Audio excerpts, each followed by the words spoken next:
Hey everyone, you're listening to the TEN7 Podcast, where we get together every fortnight, and sometimes more often, to talk about technology, business, and the humans in it. I'm your host, Ivan Stegic. My guest today is Nancy Lyons, founder and CEO of Clockwork, an award-winning independent digital agency. She's someone I've admired from afar for as long as I've run TEN7, and I'm so glad to be speaking with her today. In addition to leading Clockwork, she's made her mark on many other areas of life, including thinking and speaking about the intersection of leadership, entrepreneurship, technology, and people. She's squarely focused on the people that she works with, and she sees work and the culture of work as the next economic frontier. I promised to ask her about that. Nancy, hello. It's so good to have you on the show. Hey, thanks, Yvonne. I'm happy to be here. I was just mentioning to you earlier about how the last time I saw you, you were giving a talk at the Minneapolis Club, and I saw that cross my email, and I thought, I've got to go listen to Nancy. Turns out it was an all-women's breakfast, and I was there with my adult son, who was also not a girl, and it was kind of funny, actually. Yes, I remember, because you were the men in the room. I thought, it was very bold of you to decide to come to a women's leadership breakfast. Well, I thought you had something to say, so I wanted to hear it. And I believe I asked a question. I don't remember what it was, but I'm glad we had a chance to talk there and that we have a chance to talk here as well. So you started Clockwork about 20 years ago. You've grown it into a well-respected, human-focused company on the very forefront of digital here in the cities, and I would argue nationally as well. You've had a number of accolades for being best place to work, and based on anecdotal evidence I've heard of people who have worked for you and continue to work for you, it sounds like that's true. So what did the first year of Clockwork look like? When did you start it? How many people were around you when you started it? What was that like? Sure. The first year of Clockwork was 2002, and it was, the internet was still the Wild West, and there was, people were sort of reeling from the recent tech crisis where, we had overvalued technology and the tech market crashed, and everybody was trying to figure out what the future had in store for technology, especially internet technology. And I also think, we started our company shortly after 9/11. September 11th, 2001 is when we saw, sort of the nation come to a big pause. And we started our company January 2nd of 2002. And everybody told us we were dumb. And my business partners and I, we just did the work. We had been involved in a company prior called Bitstream Underground. We started out as an internet service provider that two of my business partners started in 1994. I joined them in 1995, 96, and that company was acquired in 2001. And we pretty much walked out the door and started a new company very quickly on the heels of that. And we had a lot of experience to build sort of our company philosophy and our strategy and vision from. And we were very intentional about how we wanted to move forward. So it wasn't like, we were accidental entrepreneurs this time. It was very intentional, and we all sort of did the work. The people around me were Chuck Hermes, one of my business partners, Michael Koppelman, Kurt Koppelman. And at first it was just us, and we were in our basement. So in that sense, it was, the stereotypical tech company start. But it wasn't very long before we moved into a little building in Northeast Minneapolis called the Apiary. We hired our first person in the first year. And really, the entire company was built on relationships that had begun in the context of our time at Bitstream Underground, which was one of the early internet service providers in Minneapolis, St. Paul, and actually became a premier internet service provider for residential customers. Started doing that in 1994. In 1995, we built our first website. And I think our first professional client was BASF. So it was really a natural progression. And we sold that company. And then we started a new company, and that was Clockwork. And our new company was really, entirely grounded on the insights we learned, we gleaned from our first time out. I had no idea you had the background with Bitstream. That makes a lot of sense now. So Bitstream became IP House, right? Bitstream was acquired ultimately by IP House. Yes, it went through a few hands, but IP House has the what remains and grew from. Yeah, there's still some Bitstream addresses. There are still people who use the Bitstream address. And there was Visi as well, right? How was that connected? So Visi wasn't. It was just a competitor. But at that time, before the telcos came in and monopolized internet services, it was really a very cooperative business to be in. And so we had great relationships with Bill McLesley, who went on to build IP House, and with the folks at Visi. And Michael Koppelman, my business partner, was really seen as one of the visionaries in the internet space here in the Twin Cities, and that he was one of the people responsible for really starting the conversation around internet technologies and the advantage to tapping into those for business very early, before it was at all mainstream. He had an interesting career in that he went to the Berklee School of Music, got a degree in music, left to work for Prince. Prince got him involved in some technology stuff. He figured out the internet. He left working at Paisley Park and Warner Brothers, started Bitstream Underground, and, now he brews beer. But in between all of those ventures, he also went back to school and got another degree in astrophysics and built an observatory in Chaska and captured a gamma ray burst on film and became one of the few amateur astronomers to be able to say that they've done that. In fact, he might be the only amateur astronomer. I don't want to misrepresent him, but I believe he's the only amateur astronomer to capture a gamma ray burst on film. So he's a really interesting guy. I think we need to have him on the podcast. I think you do too. Do you want me to just hang up and you can call him right now? No, not now.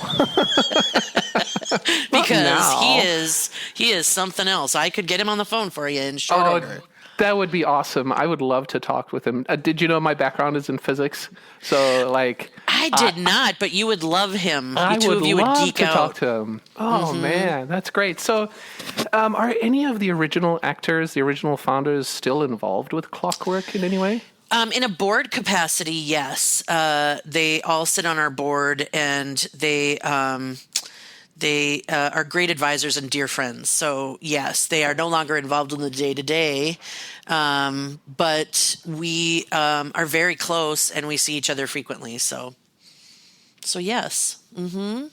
So how early on in your leadership of Clockwork did you figure out it was actually about the people and not about the work?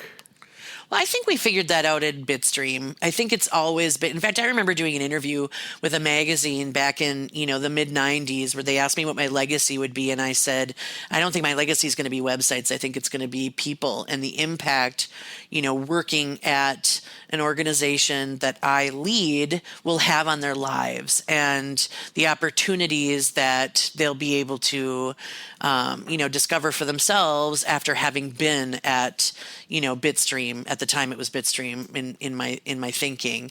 But I really think that, a lot of the cultural conversation around work right now and people at work started, when the internet started to change how we worked. And I'm a pretty classic Gen-Xer, and it was our desire as Gen-Xers and nonconformists to want to do things a little differently at work. So we really were just trying to build a place for ourselves. But in order to do that, we had to amplify the conversation and really try to, move the needle a little bit on expectations at work.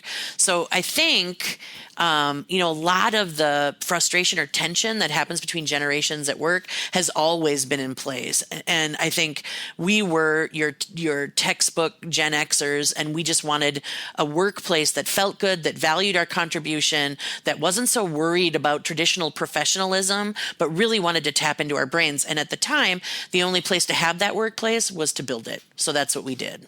You did that at Bitstream and at Clockwork, and you've been going strong ever since. Yes.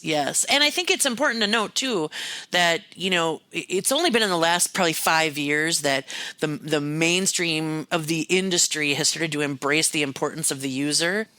And we always have. So we've been calling ourselves a user experience company since 1990, whatever. And I think it's also important to recognize that we have customers externally. So we're a customer experience company, but we're also really clear on the fact that the people that we work with are also customers of our culture, of our philosophies, our vision. And so we have an experience lens that we view everything we do through. And I think that is something that we've always been committed to. I think you're spot on. It's not just about clients and it's not just about employees. It's about all of us as humans working together to make something better, whether it's at the workplace or home or in our society or wherever it may be. I like the fact that you bring that kind of lens and that perspective in leading a company. And I think more leaders need that kind of idea in their head. Yeah, totally. Actually, I just finished a book that is going to launch on September 29th. And so we're just starting to build out the publicity and the marketing plan and the speaking and the ultimately the book tour. But it really talks about sort of personal accountability for what it feels like at work and personal accountability for culture and health at work. Because I do think, yes, culture begins and sort of ends with leadership, but it's everyone's responsibility. And I don't know that we are... I don't know that work happens in a climate that really grasps the importance of activating culture at a level that everyone can participate in, and really giving everybody accountability or responsibility for how work and culture feels. Let's actually boil that down. I feel like I know what I mean when I say culture and when I talk about the culture at TEN7 and what our values are. And we have certain values, and this is what we expect our employees and our clients to all live up to, right? Mm-hmm. What do you mean? What do you mean by culture? What does it boil down to? Yeah, I think at the end of the day, culture is what it feels like to be at work. Do you feel valued and respected? Do you feel heard and seen? Do you feel like you are contributing to something that's meaningful? All of that plays into culture. And I think in the best cultures, energy is palpable. You feel it when you walk through the door. You know that you are in a place that is safe and embracing and open and ready to, hear and tap into your thinking. I think all of that, falls under the values. Are you who you say you are? I think most organizations are really comfortable talking about values when it comes to their marketing speak, but there's a difference between, the values that are spoken and the values that are lived. And I think when the values are lived, it is something that you feel, and that is culture. That's a very good description. Thanks. I do my best. Yeah, I think I agree with what you said. How do you deal with people who you've hired, who you've deemed are a good hire because of all of the reasons you have for hiring someone, but who turn out to be more interested in the fact that you are an employer and you are providing a paycheck and just want to punch in and punch out? Do you have a responsibility as a employer to engage them more or to have them not feel that way, or is it your responsibility to let them go? Well, interestingly enough, I think that we have we have an environment that demands accountability. And I think that people that don't live up to the expectations of our culture and our work life actually sort of self-select themselves out. So I think it's less about me forcing somebody out and more about them realizing that we are not an organization in which you can hide, and we're not an organization that allows for a work ethic that's less than those around you. So I don't find myself confronted with too many opportunities where I'm feeling the urge or the need to eliminate someone, because I think that our culture of accountability helps them do it themselves. What does a new employee experience look like at Clockwork? What does that first day, first week, I hate the word onboarding, but what does that first week look like for someone who's just getting to start working at Clockwork? Yeah, I think it's pretty intense. I will say that we have gotten a lot of feedback about our onboarding, and I'm proud to say that generally speaking, the onboarding is very well received and thorough.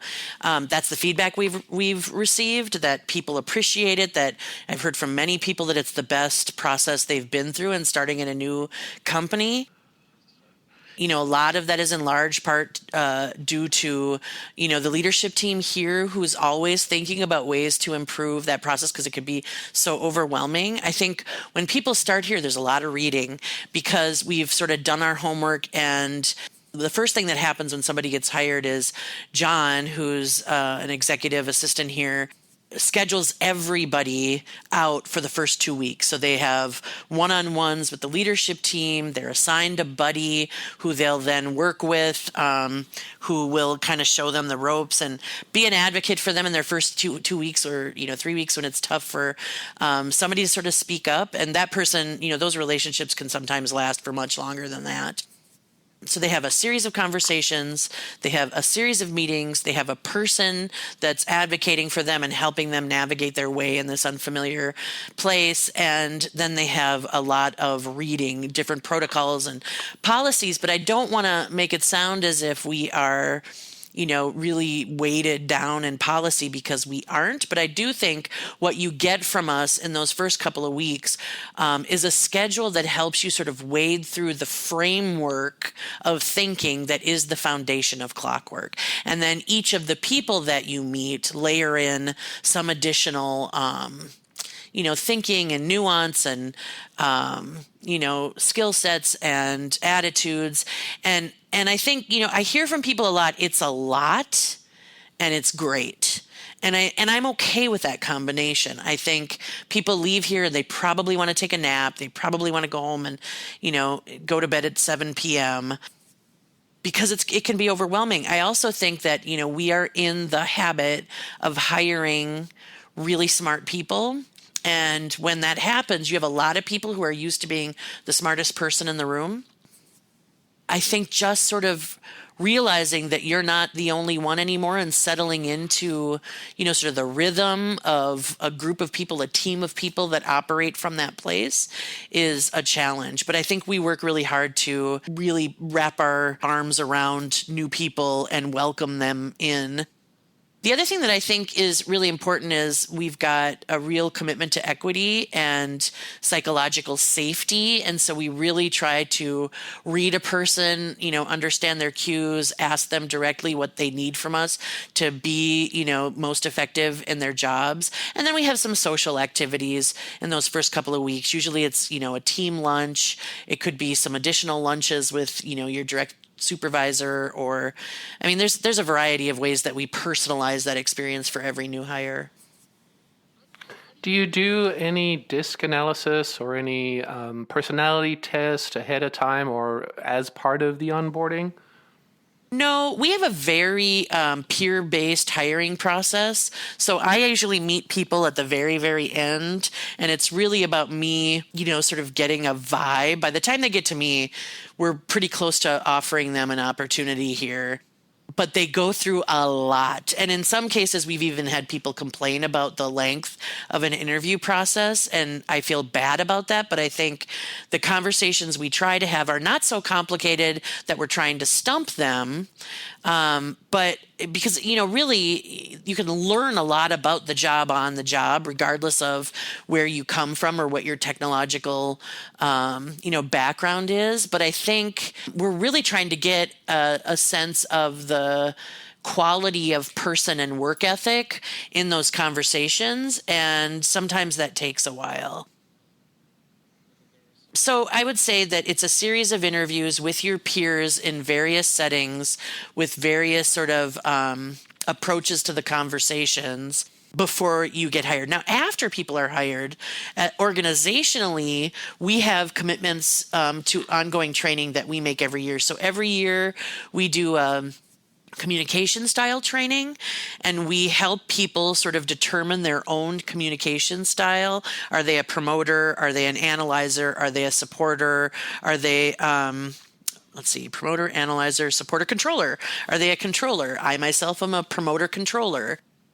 And once we work with them and determine where they fit in terms of communication style, on the accountability chart, we actually include their communication style. Because then when we're restructuring teams or collaborating around, new team developments, we're able to balance the teams with complementary communication styles, which I think is really helpful. Because if we had a whole team of analyzers, they would take much longer to make a decision than a team that's balanced out a little differently. If we had a whole team of controllers, that's a lot of drivers and very few supporters. There's no supporters if we have a whole team of controllers. And I think that leads to tension. So I think we try to be really mindful of the different kinds of personalities and skill sets and communication types.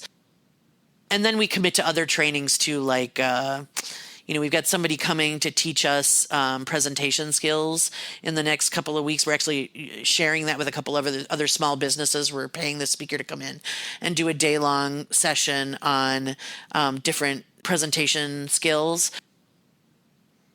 We've done some pretty significant training in race equity because we want to walk the walk in the work that we are trying to do with race equity in action and really making a difference in the tech space in Minnesota so that as an industry, we're not so homogenized and we are making space for and creating opportunity for more Black, Indigenous, and people of color, women, LGBTQ people.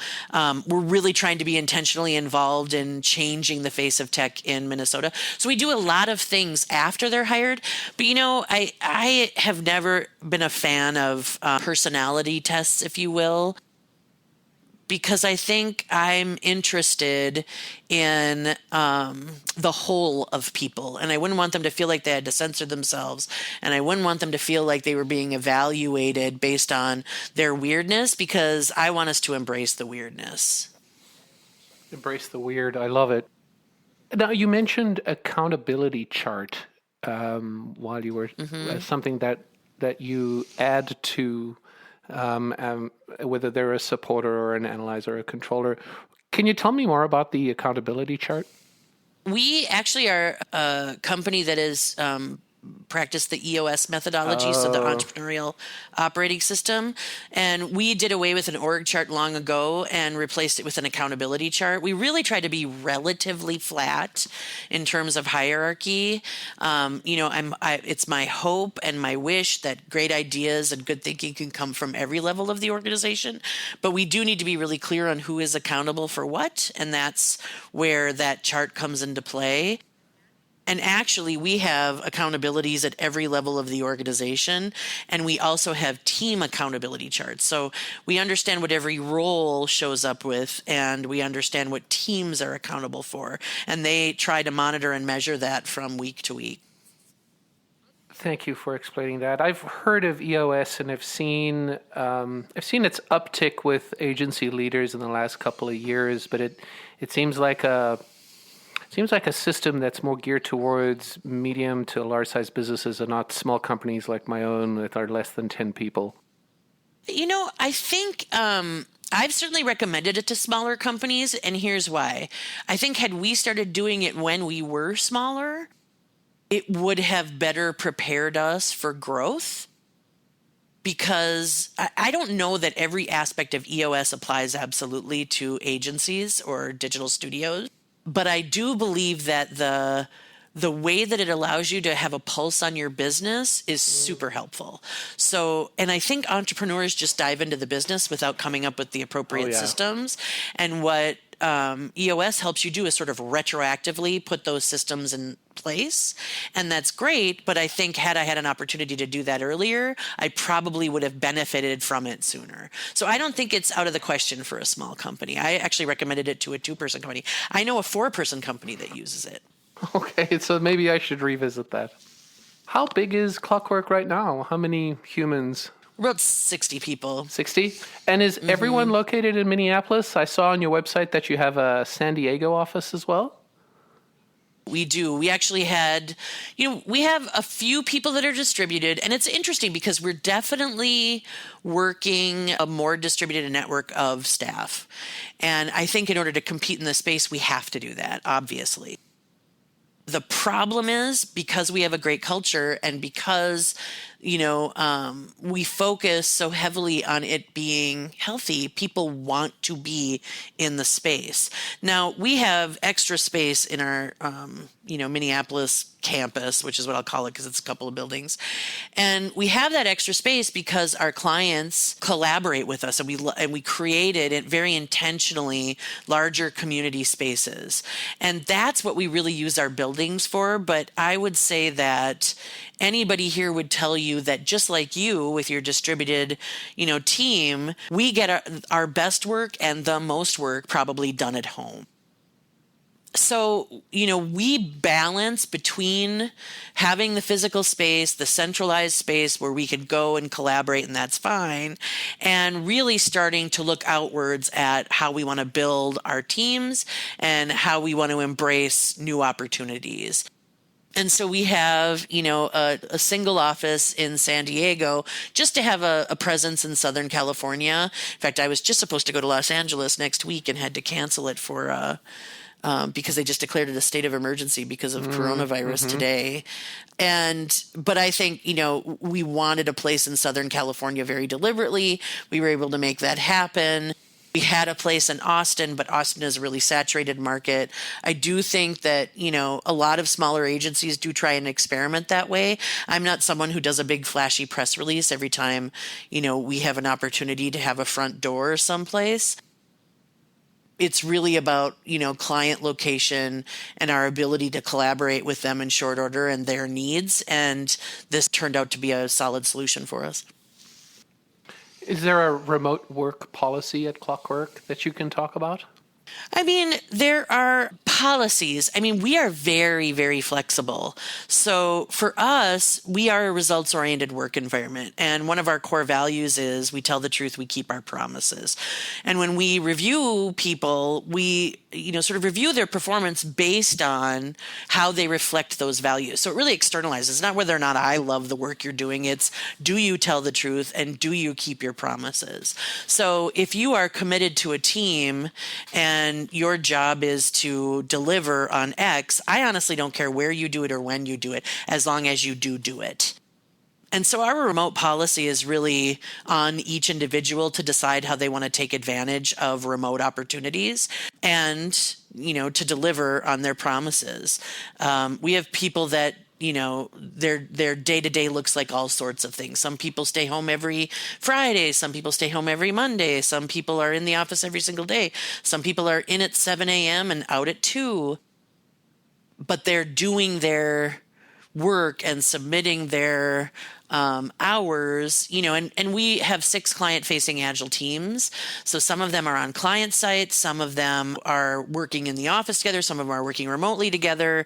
They really make their own rules. Because we're Agile teams and we're working in an Agile fashion, it's not about hours per se, but we still work with clients that want to see that contribution. So we flex based on client needs and the commitments we make to each other. I like that you've been talking about almost a hybrid situation where you have some people at home, some people in the office and that you collaborate in the spaces with your clients. You've said in an interview before, it's not about work-life balance, it's life balance. We bring our work home and we bring our life to work. I really like the way that sounds. It's very inclusive of the humanity that each of us has, and that we're not really compartmentalized, this person at home, this person at work. How do you live this every day? I think that, just the underlying philosophy of valuing each human and their contribution and their unique perspective and sort of view of the world is the sort of the core of that philosophy. I think that work has changed. Culture has changed. How we operate now is so different than what it was when we first started talking about work. In fact, that's something I sort of talk about in the book that I just turned into my publisher.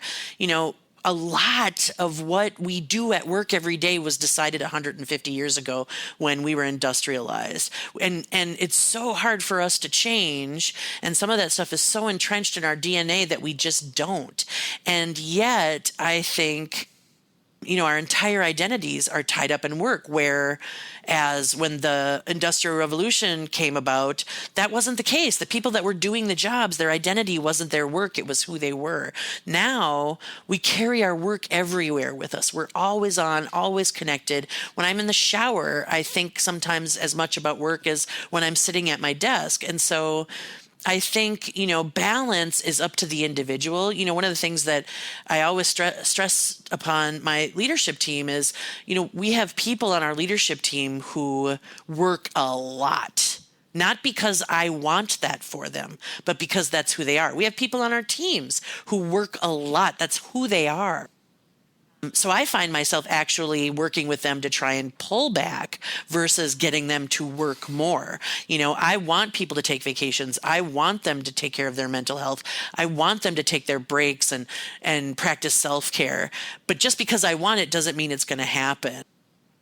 And I do think that the working world, needs to learn better boundaries and needs to understand what those boundaries, what the advantages of those boundaries are, because it's not the clock anymore. The boundary is not determined by your time schedule. It's determined by your mental ability to shut off and walk away, and decide when to connect and when to not connect. And I think having a workplace that respects and values people, but understands sort of the realities of work, makes it easier to set those boundaries and to abide by them. You talked about how you're one of the last stops when you're hiring someone, how one of the things you're looking at is the vibe that you might get from the person that you're hiring. There's been a criticism of hiring for cultural fit, that it reduces diversity because all new hires look and think alike, that it also risks passing biases to the products and the services you might create. I think I can understand the logic behind and the articles that have been written about that. And I know you're committed to equity and to diversity at Clockwork. What's your take on the whole cultural fit thing, the criticism, the articles that have been written? What do you think about that? Yeah, well, I think it is a problematic phrase, and it's problematic because the implication is if you fit, you are like me. And I think if all we do is hire other people like us, we aren't challenging ourselves to create better work product, and we aren't bringing in the varying perspectives and experiences and ways of being and thinking that will contribute to a better end product. So I do think cultural fit is the problem. I think what I'm looking for, especially in those final meetings, is cultural contribution. I mentioned earlier that I like weirdness, and I want to create a safe space for people, and I want to create a sense of belonging. That's my job as a leader, is to create a place where people want to be and where they feel like they belong. And if we create that space and they experience that energy, then they are safe to contribute, even if what they are contributing challenges what we, the rest of us, might be comfortable with, because that's what will make the work product better. So it's not about everybody's comfort all the time.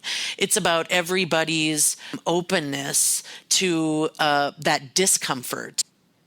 and the safety to challenge, different ideas and perspectives and ways of being, and the way things have always been. The only way we're going to innovate is if we have people that come in that don't think like us, that prod us into thinking differently and exploring new territory and challenging ourselves to be better, and using language that's new to us and trying new things. I mean, I just got done telling you I've been in the technology business, in the internet technology business, for 25 years. It is not new to me anymore.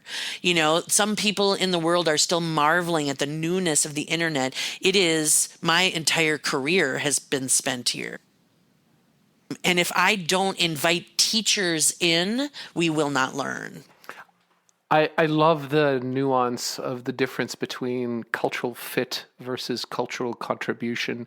And I think just by changing the vernacular and the language that we use, it's so powerful to be able to think of it as a different cultural contribution than simply being like us or like me or think like me. And I think that's very powerful. Thank you. That's going to stick around with me for a while now. Thank you for that. Nice. I want to just kind of finish off and close out by asking a little bit about your book that you've mentioned. Okay. What can you tell us about the title? Is there a title yet? When can we expect it? I think you mentioned that the book tour is more towards the end of the year. Is there any more that you can shed? Any light that you can shed? Any more light? Yeah, I would love to do a plug for my book if you're going to let me. Yeah, do it. Absolutely. So the book is called Work Like a Boss, and the subtitle is A Kick in the Pants Guide to Finding and Using Your Power at Work. And as I mentioned earlier, it's really about personal accountability for the health and the energy at work, and personal accountability for finding your own satisfaction, joy, and power at work. And, I've got some pre-readers combing through it right now, and the feedback that I'm already receiving, and in fact, feedback that I received this morning, which I will share with you, said that it's really full of insightful thinking and succinct, actionable insights that people can apply to making their work lives and their workplaces better. Somebody said that to me just this morning, a pre-reader. So I'm super excited about it because, when you're writing something, you don't know if it's any good. And then you think you might be onto something, but you're not really sure. And so it was a really vulnerable thing for me to start sharing the manuscript with people to get some feedback around content that is really resonating. And I'm getting some positive response. So I'm really excited. The book is set to launch on September 29th. And so we'll be doing some pre-sales within the next couple of months, actually. And if your audience is interested in the book or interested in getting a copy or hearing about the tour, they can actually, are you ready for this? Ready. They can text the word BOSS, that's B as in boy, OSS, to 33777. And they'll be added to a list to hear more about the book and know exactly when it launches and find out events that will surround that book launch. One more time with the number. The number is 33777. And you text the word BOSS. BOSS, exactly. I just did it. Let's see what happens. All right. Exciting. Very exciting. Listen, all the data charges are on you, man. They're on you. Yeah. Okay. I see how it is. Nancy, it's been so great talking to you. I so much appreciate your time and the kind of the general wisdom that you've imparted to me and to our audience. And it's just been wonderful kind of shooting the breeze with you here. Oh, thank you. It's been a real pleasure. It's always nice to talk to you.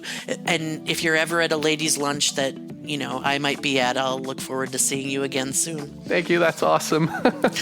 Take it easy. Nancy Lyons is an all-around good human who happens to be the founder and CEO of Clockwork. You can find her online at nancylyons.com. And on social media, she's at Nylons. You can also visit Clockwork online at clockwork.com.